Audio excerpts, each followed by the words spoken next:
The Russians only have 2 million troops that can play that role.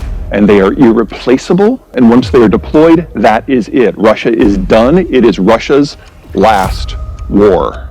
This V, this wedge, is populated Russia. It is the part of Russia where it's not so cold that your nose will freeze off in early October. Late October, you're screwed, but early October, you're fine. Now, this orange color here, that's roughly the population density of eastern Nebraska if you melon scoop out Lincoln and Omaha. So you do have neighbors. You will not see them every day. That's populated Russia. On the shoulders, it gets a little less encouraging. So same view, but this is a combined climate and economic map. So the green, that's the Russian wheat belt. That's where everybody lives. The blue, tundra and taigai, nobody lives there. The yellow, desert, nobody lives there. You technically could survive in the beige, but it's not pleasant. When the Russians look at this map, they really hate what they see, because they see a chunk of territory that cannot be defended. They look at it from the point of view of these red hashes. These are the physical boundaries that you can't drive a tank through, or the Mongolians can't horde through. From the Russian point of view, the only way that they can get security is if they can put permanent massed formations in these corridors, the access points to the Russian heartland. When the Soviet Union existed, they controlled all 9 of those access points. It was the most secure the Russian ethnicity had ever been in its existence. When the Soviet Union collapsed and we were left with lump Russia, they went from 9 to 1. In 2007, when the Russians invaded Georgia, they went from 1 to 2. In 2014, when they took Crimea, they went from 2 to 3. With the second Nagorno-Karabakh war, with the new troops that are there, they went from 3 to 4.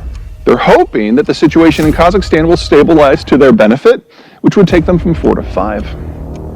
And if they can take Ukraine in its entirety, they would go from 5 to 7. There's a method to the madness. Also means that the Russians can't stop. As Catherine the Great said, the only way that Russia can protect her borders is to expand them.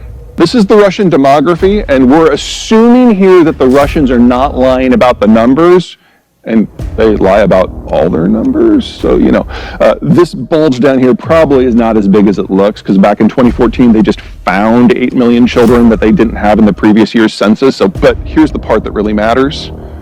This is the generation that was born in the 1990s and early 2000s. The Cold War collapse. That's draftable age. Yes, the Russians can probably take the country with 130,000 troops, take Ukraine. But they can't hold it. You guys know that from the experience in Iraq and Afghanistan. Occupying's not easy when the population doesn't want you there. It's a country of 45 million people. That's Iraq plus Afghanistan. And unlike Iraq and Afghanistan, where the population concentrations were pretty tight, Ukraine is farmland. Not possible with 130,000 troops. You're talking 2 million troops. The Russians only have 2 million troops that can play that role. And they are irreplaceable, and once they are deployed, that is it. Russia is done. It is Russia's last war. It's an open question in the United States whether it's better to just let them die over the long term, which they will, or lock them down in a war that is endless, which it would. From the American point of view, these are both equally viable options. Russia and Belarus are the world's second and 4th largest supplier of potash. Nitrogen fertilizer is disappearing because of what's going on in energy markets. Phosphate fertilizer is disappearing because of what's going on in China. Potash fertilizer globally has a shortage as well. Yes, rifles are an industrial technology, but so is fertilizer. And if you remove all 3 types of fertilizer at the same time, this world is over. Now, the US will be fine. We either produce it ourselves or get stuff we need from Canada. But the rest of the world, the technical term is fucked. So let's talk about where it hurts most. Here's Africa in 1950. This is a crop concentration map. The pink and the blue are areas where roughly 1/3 or less of the land is under cultivation. And in a pre-industrial system, this is what you would expect. We don't have this experience in the American Midwest. Our land is too good. But in every other part of the world, most of the lands are subpar. And it takes value-added inputs in order to make them productive. Fertilizer, pesticides, herbicides, equipment, finance, takes it all. All of those are industrial technologies. And with 50 years of access to those technologies, this is what Africa became. Over 5 decades, their output increased by a factor of 5.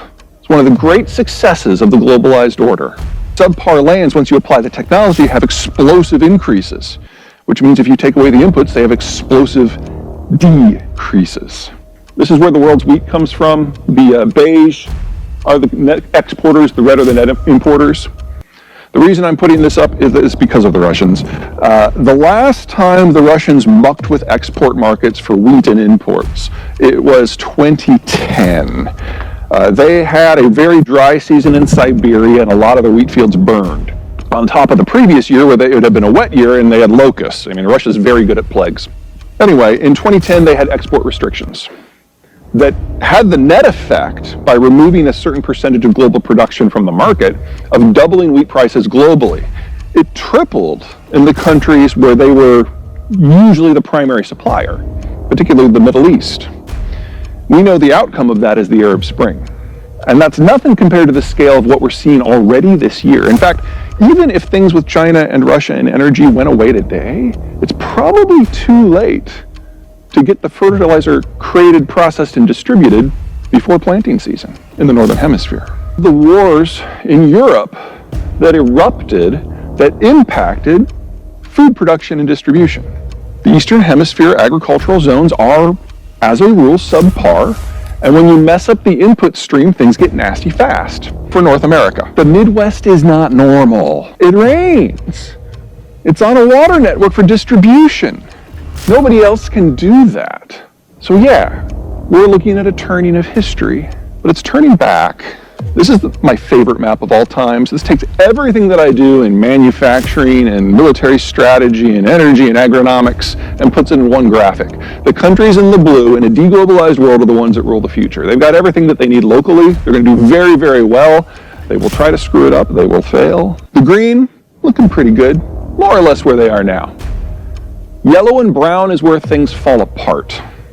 Now, the yellows have something going for them. Maybe they're self-sufficient in food or energy, or they have a particularly unified population that doesn't mind a few hardships here and there.